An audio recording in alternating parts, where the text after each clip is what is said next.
And we've talked about it so many times before, right? The struggles of buying a home. We've covered it extensively, from low inventory to high interest rates. But also right now, there's another danger lurking in the shadows, and that's wire fraud. And the process of buying a home can be so stressful. It's easy to fall victim to something like this. And it's a growing and very devastating reality for people across the country and in West Michigan.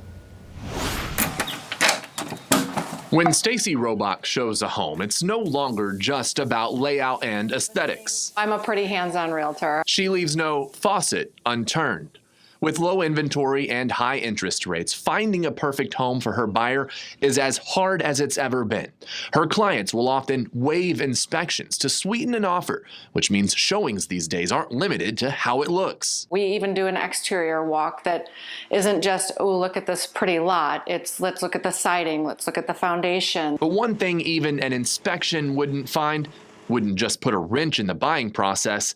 It can ruin lives. There's something bad out here that could affect your life savings, and your life savings could be gone within a matter of seconds. And it's real estate wire fraud. Tom Cronkright, the CEO of Sun Title in Grand Rapids, combats it every day. At the bottom of every one of his email communications, he has a wire fraud warning. Stacy has her clients sign a warning document before even writing up a purchase agreement. It works through a tactic the FBI calls business email compromise.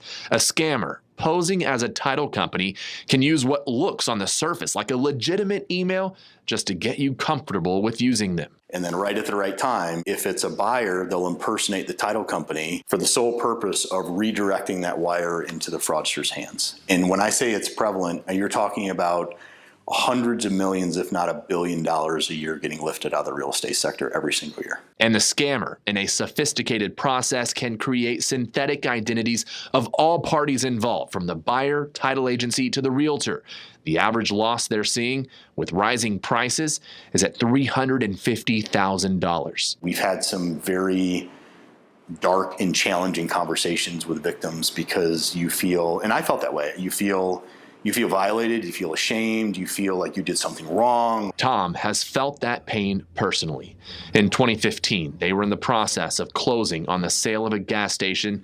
They deposited the buyer's check and wired the funds to who they thought were the sellers. We lost nearly $200,000 out of this office to a wire fraud scam. And while Tom's business survived and even testified against a global cybercrime syndicate, a first-time home buyer may not ever recover, which is why Tom and real estate agents like Stacy take that threat so seriously. If you're not informed initially and you are oblivious to the potential, then odds are that you could be a victim of this. That's why knowing about it ahead of time is of the utmost importance.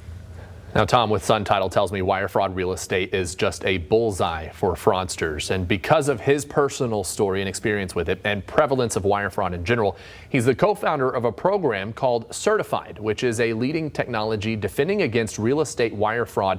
And it confirms identities of those involved, and it securely transmits wiring instructions.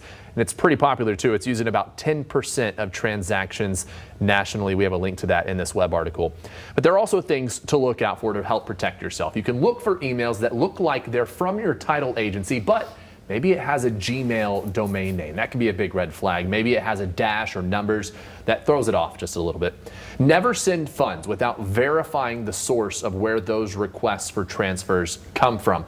Never receive wiring instructions through email. Don't receive it through text messages.